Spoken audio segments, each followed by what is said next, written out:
And welcome back. Oh, as promised before the break, we're sitting down with a panel of young Garifuna peoples who will be talking about looking at the past and the future and its possibilities. So joining us for this conversation, we have the freshly crowned Miss Garifuna Belize 2018-2019, Edreena Lambey. Good morning. Congratulations. Thank you. We have Emilio Thomas, who's a musician and a part of the Garifuna collective. And we have Melissa Zuniga, who's the secretary of the National Garifuna Council. Good morning. Good morning. And welcome to the show. Thank you. Thanks. Now, generally, when we're talking about these types of things, we expect an older group, but I think this is a good way to get a fresh perspective. And I want to start off with a very basic question. What does it mean to be Garifuna in 2018? For you, from your point of view. Don't jump in at once, please.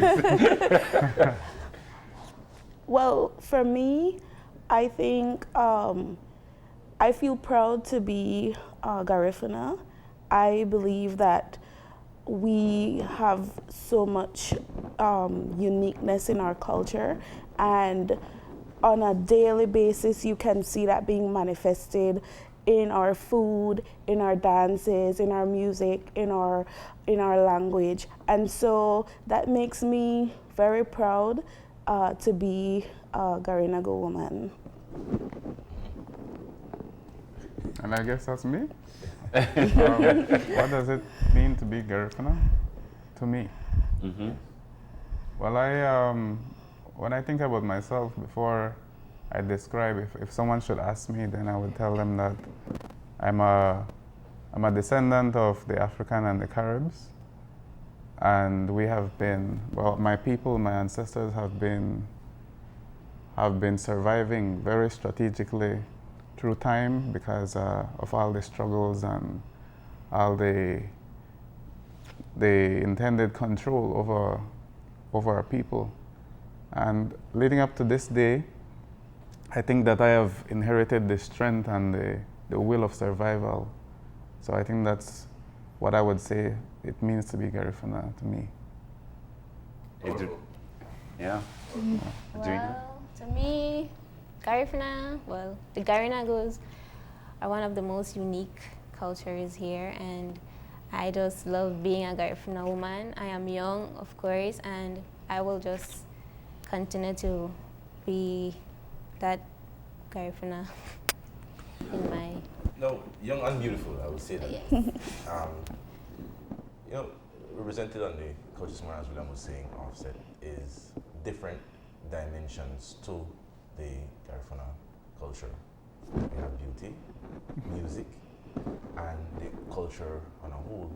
I'm curious to understand what aspect of the Garifuna culture do you find most appealing? And surely you're going to tell me music, so I can understand that for you. But you can go a little bit deeper to me in what aspect of the music, because Garifuna music has different dimensions, different genres in it. But what of your culture makes you, of the different aspects of your culture, you think is the most beautiful, the most intriguing, and why? I would say the social aspect of it, because in regards to the way of life of the Garifuna people, music is a very interesting part, because when it comes to the instrument, the soul instrument, the segunda, the drums, when that drum is being played, it brings everybody together. And instead of me telling you about what you did to me, I'm going to sing about it. You either catch it or you didn't, right? Or you don't. So when I want to relay a message to somebody or tell people what you did to me or what I want to say to you, and I would use music. It brings people together. But when it comes to the social aspect, it's always about community, because we're a people we don't really think about me, we think about us. So it's very important that we think about what we are going to do for each other, as opposed to what I am going to do for myself. So the social aspect is very powerful. I'm interested to what your take on it is. Well, in addition to that, I think all aspects are important, but for me personally, I think the dances are what, you know, I enjoy the most, just because you're able to No, I think the food first. you're able to express yourself through your body, and everybody else is able to pick up on that.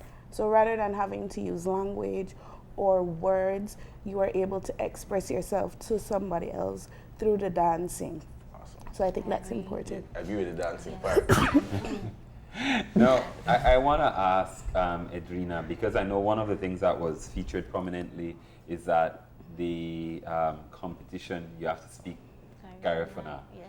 How is that something that you practice, and how is it viewed among your peers in terms of looking at the importance of learning Garifuna and not just understanding, but being able to actually respond fully in Garifuna? Well, my mom taught Garifuna to me at home, so I pick it up.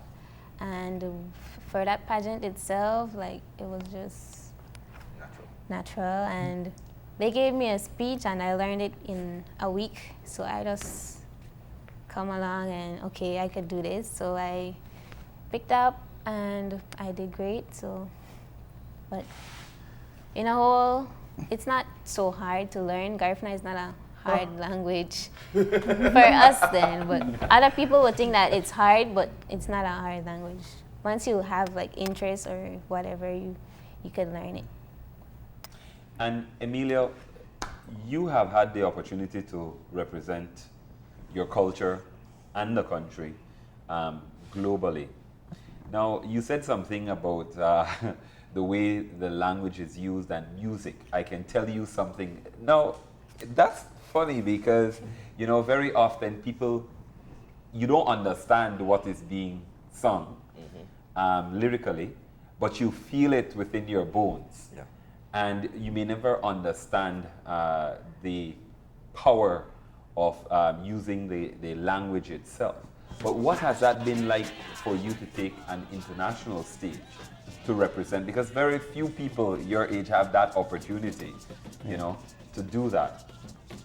Well, when it comes to traveling and playing on an international stage, before you go on a stage, you want to do research on whatever language is spoken, because when you communicate with people in their language, they understand you, and they can connect with you in a much deeper way than if I try to use a lingua franca to a language that I understand, they understand, but we don't really speak as much in our specific setting. So when it comes to the language, you get more respect, and respect is a very high key when it comes to human connection and communication. You want to learn at least the greetings, the commonly spoken words. Like, for example, when we were in Germany, we had to learn how to say Guten Morgen, Wie geht's dir? When we were in French, we had to say France, bonjour, and we have to learn the accent and the language spoken. Language is very powerful, and I think it holds much of the history and the heritage of a people. So I think that me traveling to all these places, sometimes it was too much because we didn't spend a lot of time in the settings, and we did not get to sync. So certain languages we didn't hear a lot, and you need to hear it in order for you to speak it. For example, when I was younger, in school we were not encouraged to speak Garifuna. So when I became an adult and I became a teacher, I left teaching, I gave up everything in my life, and I went to Honduras, where I found villages that spoke very clear Garifuna that were far away from the urban communities. And then I was able to hear it every day and capture back my language. I came back to Belize, and I connected with more older Garifuna speakers, Roy Cayetano, and some from Belize Primary School, the Garifuna School. And I started a program that I managed for 3 years to teach while I learned more. And then it became practical again. I want to jump off the deep end. I understand that we're in celebration month, and that, you know, politeness and gentleness is the call for this morning. That's how we started off this morning. But I want to, we have young people here, and young people tend to be plain spoken. Your guys' generation, which is not mine, doesn't pull punches. We're celebrating the Garifuna culture in Belize. But to your opinion, does the Belizean society show real respect to the Garifuna culture, or is it just token? Just eat the food, dance up, but no real respect to the genuineness and reality of a culture that we depend on for economy, for identity. Are we actually giving real respect to the Garifuna culture as a country? Well, I think in some ways, yes, but in other ways, not necessarily. I have seen on social media and even in passing people mentioning, you know, why should the Garinagu get a day? Why should it not be a national culture day? Without understanding the significance and the fight that our elders had or made to get this day, you know. So I think that it's like 50-50, and I think that's why we're here as well, to show them that it's not only one set of people or one set of Garinagu that believe that this is our day. Everybody believes and thinks that, you know, we deserve it. We fought for it. It has historical significance, and I think that we need to embrace that as a country, you know, and appreciate that. We used to celebrate Columbus Day. But gosh. So I don't know if you want to jump in on that. I saw you shaking your head. Well, I don't celebrate the Columbus Day. Neither do I. When it comes to, well, me, I'm living in Belize City now I will be living here for the next 2 years. And I've heard a lot of people like talking down on the Garifuna culture as if we're not of any significance to Belize. And I feel very sad. I feel very sad for people when they speak like that, because we have, our day, we fought for it. We didn't complain. We didn't say why we didn't have some kind of Columbus Day. We fought for what we have. And so I encourage anybody from any other ethnicity, you want a day, then you fight for it. Because we came from the Caribs, who were strategic people and fought for what they wanted to keep. So before the exile, the reason why our people were not enslaved was because we were very strong and we fought to sustain, maintain our freedom. It's very important that we learn the word respect, because respect is something that is lacking in the present day society. Many people emphasize on love, but how could you love if you don't respect and appreciate life and other people and whatnot? There are two aspects of what the Garifuna people represent to Belize that I find interesting. The first is that the Garifuna people and its history represents something that Belize should embrace, which is the resistance to being conquered, to being enslaved. It is a story of success and victory. The second aspect of it is the respect that we show to each culture, and especially to the Garifuna culture. Puts a stamp on us to say that we're not a racist country. We see other countries in the world struggling with race relations. I don't want to go that far down, but do you think that we have been properly able as a nation to respect each culture? And as an extension of my first question, what do you think the race relations are in Belize, looking at the way that we treat the Garifuna culture? locally? Well, I think at the end of the day, with all the places I have been, if you are not of Caucasian descent, you are not, or how do I say this? If you have this, no matter what ethnicity you call yourself, you are still black and you are still identified as African. No matter how you try to class as being a better black, we have to learn that whenever you have this, you should be looking out for each other and not trying to kill and dehumanize the person that looks like you. It's like you don't like yourself. Mm-hmm. So, in regards to the mestizos, if they're when the children, if the child wasn't taught how to be racist, because being racist is a mental disorder, a psychological issue, and so in our culture, where I come from in Dangriga, we are not taught to be racist. When we come outside or what we see on TV, then we are aware of it. So when we go somewhere and people try to come to us in this kind of way, we're very concerned. And it doesn't mean that we have to be like that, because it makes no sense. It doesn't help anybody. I guess what Kevin is getting at, and I'll try and say this there has been a lot of negative, especially in the way, even the way Creoles and Garifuna peoples interact. And that has been something that is not often talked about in a public way, because it's difficult to maneuver, and you want to be sometimes gentle or politically correct and say the right things. But we all know that this is a part of the divide and conquer kind of strategy at the end of the day. But how has the interaction, when you look at people, see someone as non-Garifuna and then Garifuna, how do you maneuver the world? Because what you said, why I asked that question is because of what you said earlier. If I live in an area that is largely homogeneous in terms of my people, I don't make that distinction, but I step outside. Even for me, going to the US or any other place, you feel your otherness. Yes. Right?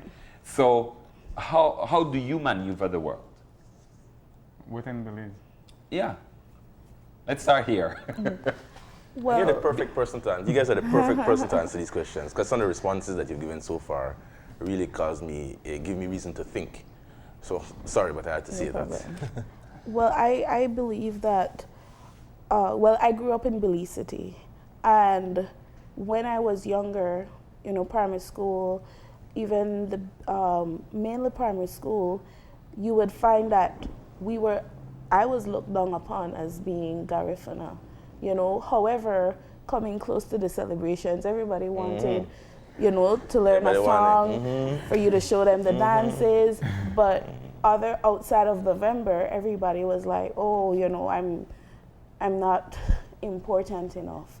So that was my experience growing up in Belize City. But as you matured, as your outlook on life and the world changed, it's something that I have not necessarily experienced otherwise, except on social media, where you find people, random people just being negative And towards those are usually the the culture. cowards. Yes. It's easy to do it from a keyboard. to my face or interacting with people, I have not really experienced that of late. So I would say that's where I am as it relates to the culture. So I guess Emilio can give a worldview. Yeah, and I think you raised a good point, because migrating to an urban center where there's less of that family and connectedness and homogeneous approach to life, what has that transition? Because you highlighted it. You said, I'll be in Belize City for the next 2 years. Like, I dread this. Kind of, you're cognizant of the realities. If a child is not taught about his people, and if you are not brought up in a certain way, when you step out of your your setting is going to be difficult to relate to things that are not of human. So certain things have to be taught. And while I'm here in Belize City and I hear people speaking, I think that something went wrong in school. You were not taught your history, or the history is kind of messed up. Because I did some years of research in oral history, and I couldn't relate to the written history after that. And then it makes perfect sense what I was researching and what I was taught. And the things that happened in the times of slavery or a little bit after slavery are still affecting the Garifuna and the Creole people. And if we don't come to an agreement about getting rid of that kind of negativity, then we'll forever be fighting. Because you see it in the job places, you see it in school, you see it in the everyday conversation. The moment you see a Garifuna person, you feel the need to disrespect them. The moment you see a Creole person, maybe the same based on what was done to you. I think it's kind of foolish when you get to a certain age, because I see even grown people go through that, even in the job places. And I cannot relate to psychological issues with people. I don't know why you have not grown. I'm very concerned. And so I think that they should have some kind of establishment to work on people psychologically, because this is messing up our country. We cannot make good decisions for example, in the government. We cannot make good decisions in running this country if you're still being racist or prejudiced towards people within your space. And there cannot be any growth. While we're fighting with ourselves and defeating ourselves here, other people, you make their intentions very easier. Because all they have to come and do is to pick up the pieces.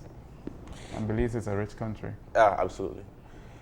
Emilio and my other friends, we look at Belizean society, and in coming here this morning, I was looking over the news landscape for a little while.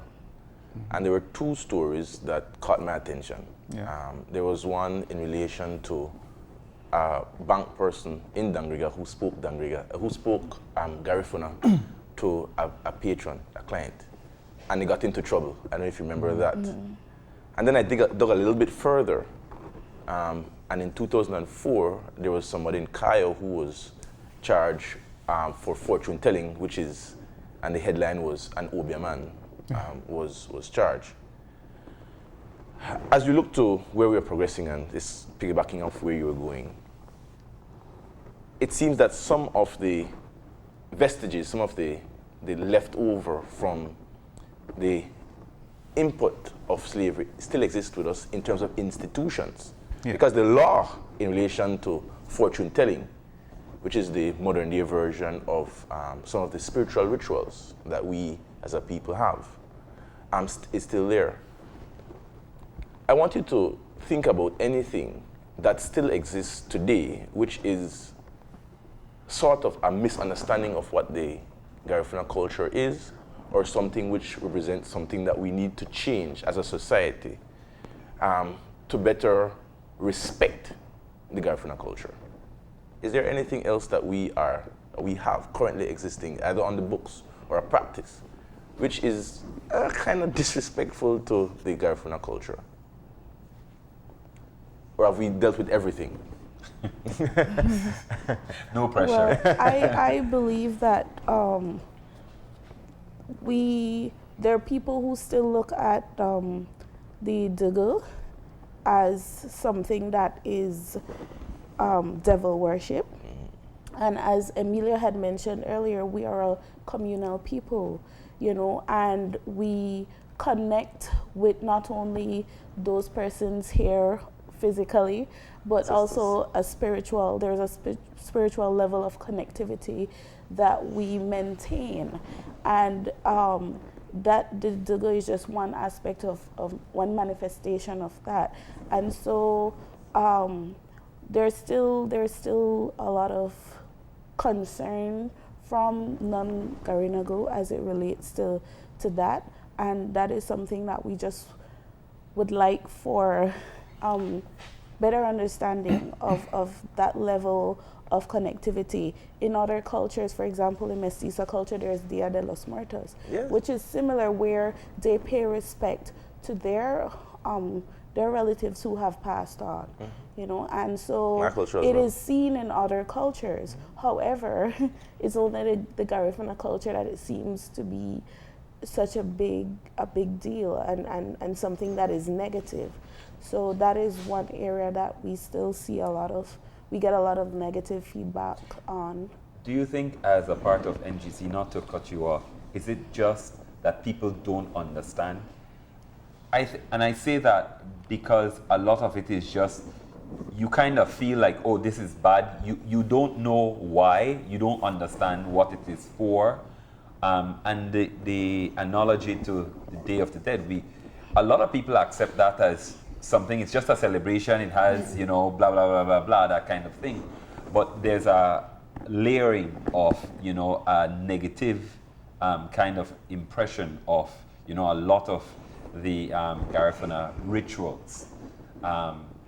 Is it just understanding, and is it, you know, an opportunity really to educate people still now in terms of rewriting history and what we've been taught, regardless of your ethnicity?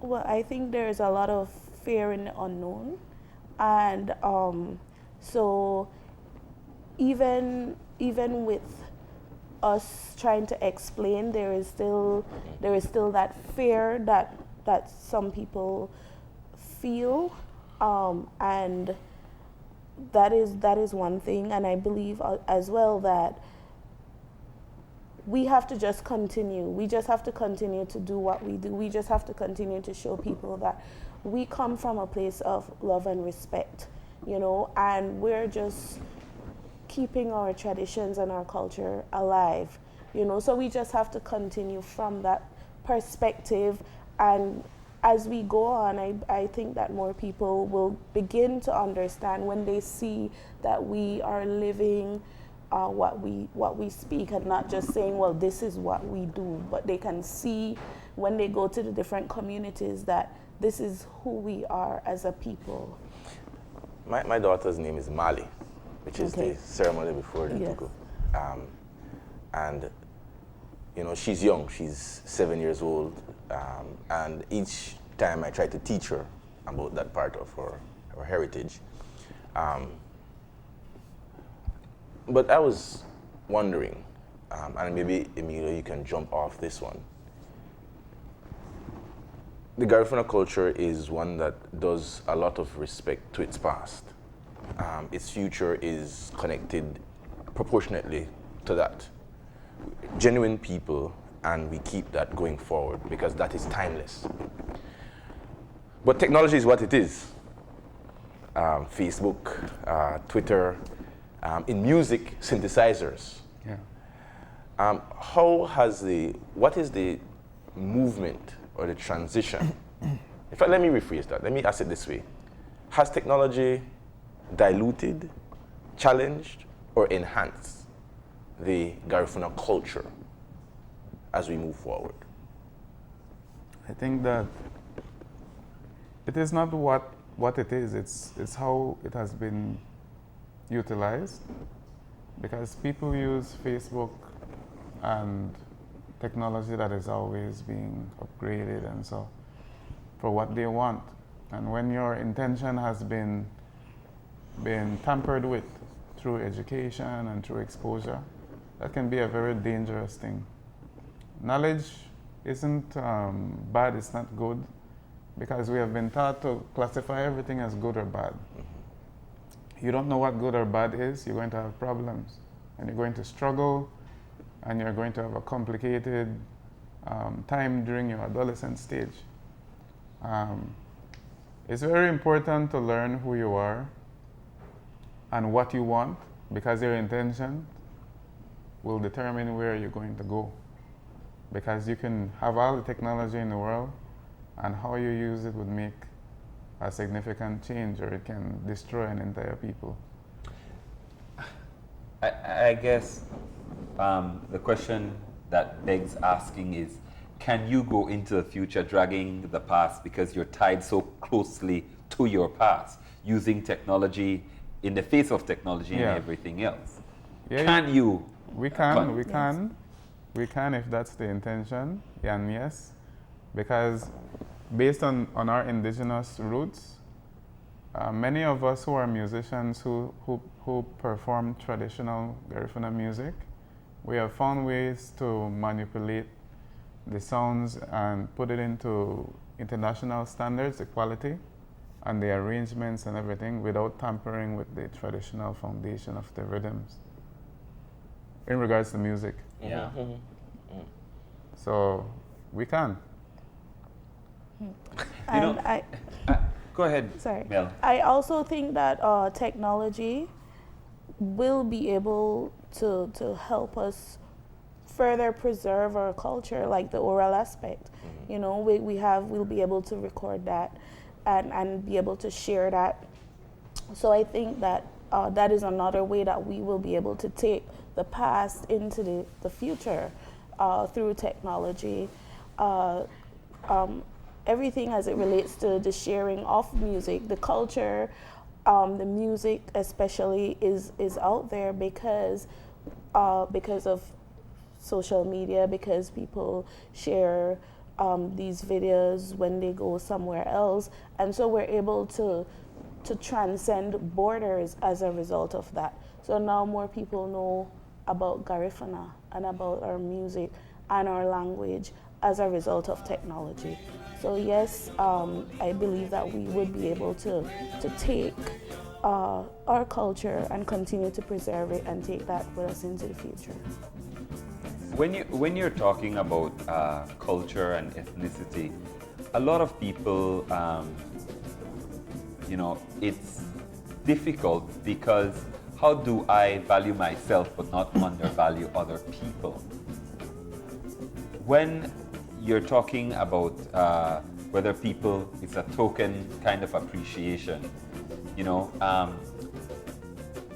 you want to be authentic yourself. I can look at you and respect. And I think one of the things that a lot of people are able to do is to look at the Garifuna culture, the pride, and there's so many aspects of the culture that you respect and you love.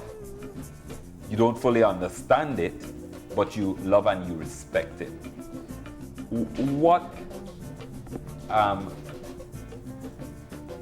How do you, as another culture, navigate another person's culture? Is easy for anyone to pass judgment to say, oh, it's tokenism, but I cannot necessarily assume your cultural identity. Now, when I'm saying this, I'm trying to put it in a simple way. For example, when everyone flocks down to Dangriga for November 19th, is it more paying homage to your culture, or is it just, a commercial thing? How do you view it? Is it acceptance? Is it, or do you have to view it at all in any particular way, more than just a celebration? When people may be more comfortable looking at it from that point of view, we're just celebrating.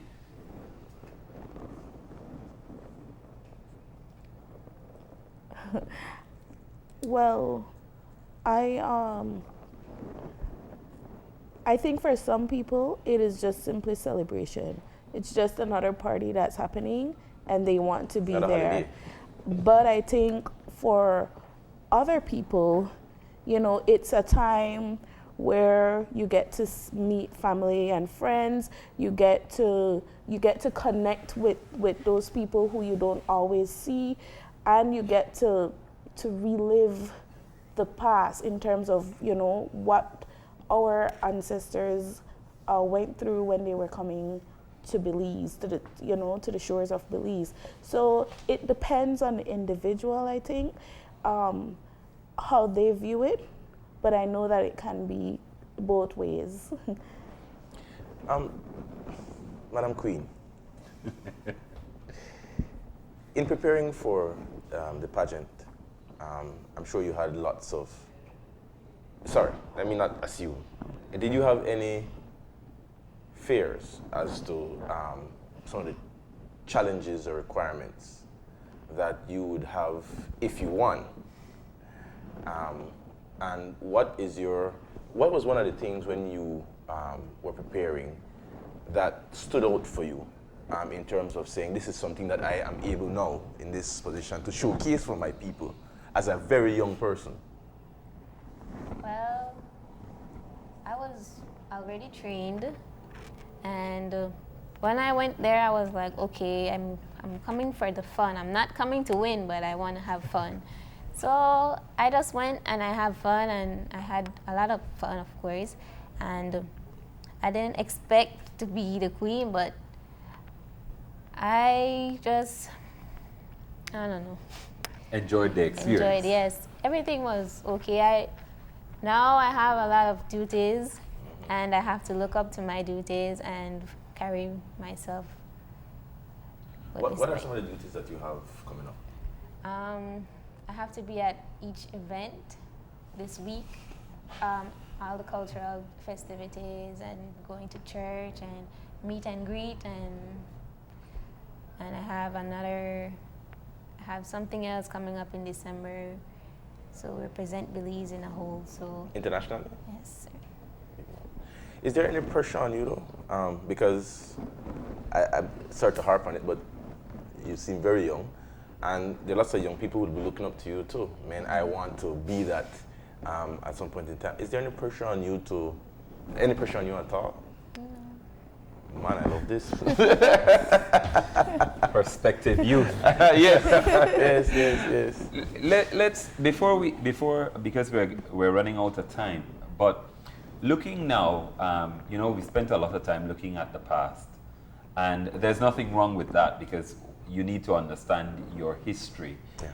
But how do you view the future and the possibilities that exist? Is it restricted because of the world perspectives on being Garifuna? Where are the limitations? Are they societal, personal? Where are they? Well, I think that moving forward, we already have opened the door to so much as a people, as a culture. And I think moving forward, the opportunities will only become greater. Yeah. You know, as our theme for this year, Garifuna Progress is a task for all. So it takes each individual to make it work, to make our culture remain alive. So I believe that it can only become greater from here on out. I believe that because of how our people have always been, we always lay a foundation for the next generation, and we're aware of the foundations that were set before Melissa and I arrived, and Edreena as well. And presently, we are working on many foundations for Garifuna youths coming up. I'm speaking specifically about the Garifuna in agriculture, in music, because we have several pioneers who are working tirelessly, and for many of us, we have to move between music and agriculture and education. So sometimes I wish I was just a musician, but there's a lot of work that we are doing in regards to moving things up.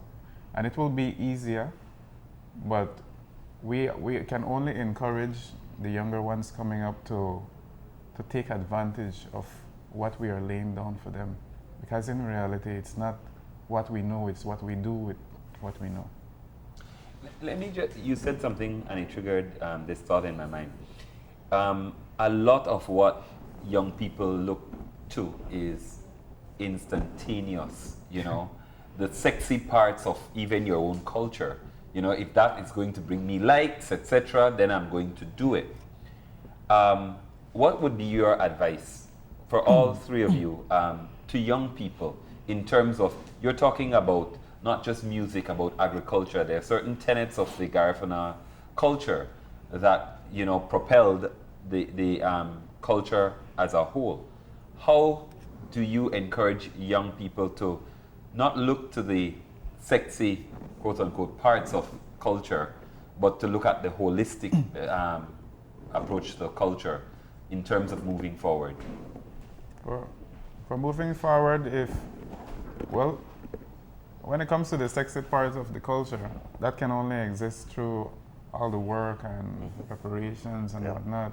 It looks very good when you see it, but then you have to remember that it will be greater if you have more hands. Yeah. And I believe that we need every Garinagu to be a part of moving what we have now through time towards the future. And it can only get better. And so I encourage every young person, don't let anybody try to come and tell you who you are. You need to decide who you are based on where you were brought up, things that are a part of your ethnicity. Whether you're Garifuna or not, but every Garifuna person, I know that we are very stubborn people, but we can also be stubborn for the right things. My final question, Melissa, if I can direct this towards you, is you were sharing with us the theme this year. The theme is very inclusive. It's not specific to only the Garifuna culture. It says it's work for all, for Hispanics, for Mayans, for tourists, for leaders, for the church, the Catholic Church, the Pentecostal Church, for all. What can persons who are not, who don't have in their DNA Garifuna blood, what can those people do to contribute to the progress of the Garifuna people? My final question. Well, I believe that respecting our culture, respecting our practices, respecting our music, respecting the fact that we fought for the 19th of November and it has significance for us, will be a good start. The next step would be for anybody to partake in any celebration that we have. You know, our events are not exclusively Garinagu or for Garifuna. You know, we open it up to everybody because we want to share our culture with the Belizeans and with the world. So we invite the public to be a part of our celebrations. And in that light, we have the Belize City Solidarity Mass this evening at St. Martin de Porres at 7 o'clock. So that is the first step in beginning to embrace our culture. All right. Any final words from Emilio or Edreena? Well, during this time, I just hope that I hope that September doesn't repeat itself and it will be safe for everybody during the celebrations. Go to Dangriga and have fun, be safe, celebrate openly, don't drink too much, and have a good time. It's gonna be very good. We are preparing right now to accommodate whoever wants to come and celebrate with us. Try the foods, learn, because besides celebrating, many people go for an educational experience. Yes. I want you to give your greeting in the way that you did at the pageant speaking Garifuna. Can I do that? Is that possible? You can tell me no, Easy. Introduction. Or Family greeting. your General greeting. If not, I can put it back to the educator. Emil, jump in there. I'm holding you responsible.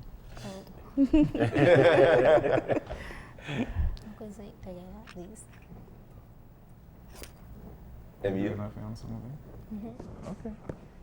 we have a huddle. 1, 2, 3. Absolutely. All right. Thank you very much for joining us this morning and for having a conversation about Garifuna, people moving into the future. Yes, thank you. Thanks for having us. No problem. We're gonna go ahead and take a break, and when we come back, it'll be to sit down and talk with representatives from the University of Belize about their entrepreneurship symposium. Don't go anywhere. Open your eyes continues after these messages.